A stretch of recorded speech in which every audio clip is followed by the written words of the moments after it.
Hearing aid online खरीद सकते हैं क्या? मेरे पास बहुत सारे ऐसे पॉइंट्स हैं जो मैं आपको बता सकता हूं कि ऑनलाइन खरीदने में और 1-to-1 डिस्कशन बातचीत करके हियरिंग एड खरीदने में क्या डिफरेंस है।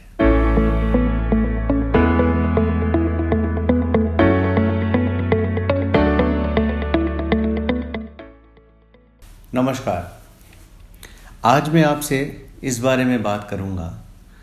हमारे पास बहुत सारे लोग बात करते हैं और कहते हैं कि क्या हम हियरिंग एड ऑनलाइन खरीद सकते हैं क्या?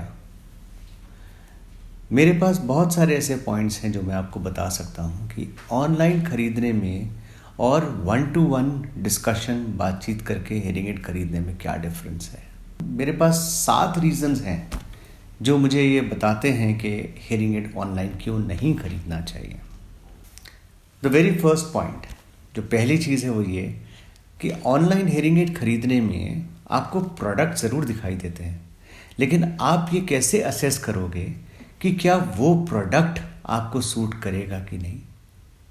ये नहीं पता लगता कि क्या उसका पावर आपके कान के पावर से मैच करता है या नहीं, और ये बहुत बड़ा कन्फ्यूजन है।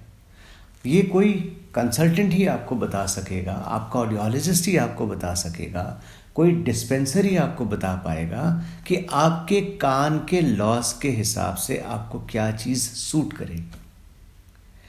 मेरे हिसाब से हर एक का नुकसान अलग अलग होता है और उसी के बेसिस के ऊपर हियरिंग एड की डिज़ाइनिंग होती है, हियरिंग एड की फिटिंग होती है, और तब वो आपकी ज़रूरत को मैच करता है। अब कोई आपसे कहे कि आप चश्मा ऑनलाइन खरीद लो, तो जब तक आप लगा के उसकी क्लैरिटी नहीं कंफर्म करते, आप कैसे खरीदोगे? आप मुझे बताओ। आप फ्रेम खरीद सकते हो, चश्मा नहीं। आप लेंस नहीं ले सकते, फ्रेम भले ही मिल जाए। सिमिलरली हियरिंग एड खरीदना बहुत आसान है, लेकिन क्या वो यूटिलिटी के हिसाब से आपका काम करेगा?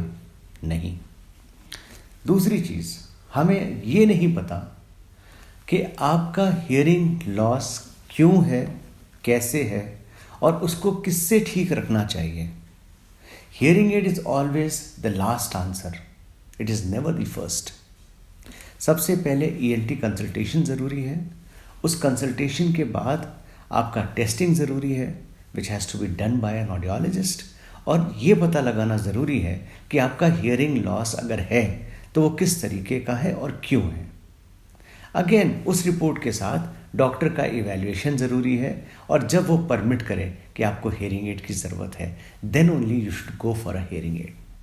तो हियरिंग एड कौन सी पोजीशन पे आया? तीसरी पोजीशन पे।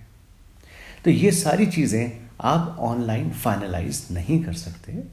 इसी वजह से हम लोग हमेशा डिस्करेज करते हैं कि online purchase of hearing aid is not appropriate. मैं ये तो नहीं कह सकता इट इज़ इलीगल और एनीथिंग लाइक दैट। आप जो चाहे परचेज कर सकते हैं, it's a free economy. But fact ये है कि उसकी यूटिलिटी आपके लिए कितनी बनेगी, वो आपको असेस करना बहुत ज़रूरी है, और वो कोई ना कोई कंसल्टेंट ही आपको बता सकता है। दूसरी चीज़, जब तक कान का एग्जामिनेशन नहीं हो तब तक हम हियरिंग एड के ऊपर नहीं जा सकते। हो सकता है कान में कुछ प्रॉब्लम हो, कान में वैक्स हो सकता है कान में कोई इन्फेक्शन हो सकता है आपकी प्रॉब्लम बगैर हियरिंग एड के ही ठीक हो जाए।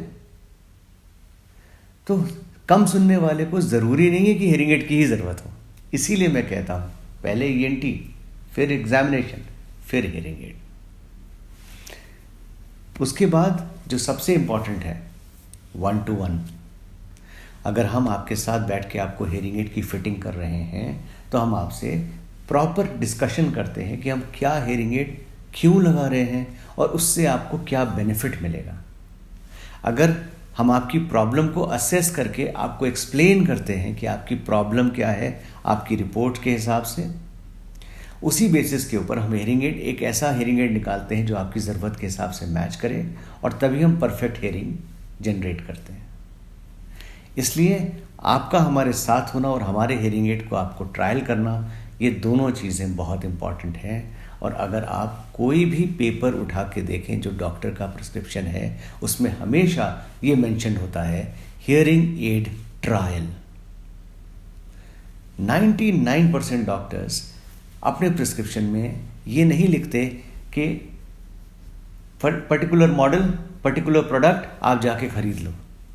वो हमेशा लिखते हैं hearing aid trial, which is very very appropriate, क्योंकि हमें पता है, डॉक्टर्स को पता है कि जब तक 2-3 डिफरेंट टाइप के हेयरिंग एड्स लगा के आपको चेक नहीं करेंगे, तब तक परफेक्ट हेयरिंग एड हम आपको एडवाइस नहीं कर सकेंगे। सारा कुछ रिस्पॉन्स डिपेंडेंट है, सब्जेक्टिव है, ऑब्जेक्टिव नहीं है।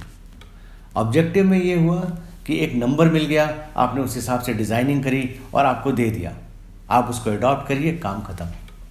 लेकिन ये तो सारा सब्जेक्टिव है, आप कैसा परसीव कर रहे हो, वो जब तक हमें नहीं पता लगेगा हम उसकी फाइन ट्यूनिंग नहीं कर पाएंगे।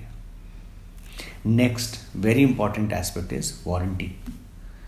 ऑनलाइन परचेज की हुई हेयरिंग एड्स की कोई भी ऑथराइज्ड डीलर वारंटी नहीं कंफर्म कर पाता, क्योंकि कंपनी उसको वारंटी में कवर नहीं करती। क्योंकि कहीं ना कहीं कंपनीज भी क्या करती हैं, कोई अगर इस तरीके का बिजनेस कर रहा है तो उसको क्वांटिटी में माल बेच दिया, स्पेशल प्राइस के ऊपर दे दिया, तो प्रैक्टिकली उनको भी सर्विस देने में दिक्कत होती है, इसलिए वो खुद अवॉइड करते हैं। ज़्यादातर जो कंपनी मैन्युफैक्चरर्स हैं वो अपनी पैकिंग के ऊपर मेंशन करते हैं कि online purchased hearing aid will not carry any warranty, और for that matter company may not be able to give proper service. और हमारी इंडस्ट्री में service is very very important. Even for small things you may need after sales service. तो हमारा आपका contact में रहना बहुत ज़रूरी होता है। यही रीज़न है जिसकी वजह से हम लोग हर जगह बैठ के काम नहीं करते। हम लखनऊ में बैठ के बॉम्बे में हेयरिंग एड बेच देंगे या बॉम्बे में किसी को काउंसिल करके हेयरिंग एड लगा देंगे। I don't want to do that. Why? Because 1-to-1 is very important. तो तीसरा जो आखिरी है वो टाइम टू टाइम एडजस्टमेंट। हम लोगों को आपके साथ बैठ के टाइम टू टाइम एडजस्टमेंट करने की ज़रूरत पड़ती है। आपने किसी सिचुएशन में हेयरिंग एड को यूज़ किया और लौट के आके मुझे बताया कि साहब इस सिचुएशन में हेयरिंग एड ने बढ़िया काम नहीं किया। Now according to that situation I may give you certain programs, certain adjustments that can help you in hearing better in that particular scenario. तो हमारे लिए ये सारी चीज़ें बहुत इंपॉर्टेंट हैं कि हम इंडिविजुअल को 1-to-1 हैंडल करें। और इसीलिए मैं रिकमेंड करता हूँ कि instead of buying hearing aids just like any other commodity, you should go for a counsellor, you should go for a person who's dispensing hearing aids. You must consult an ENT and then take a decision what to buy, when to buy, and how to buy. Thank you.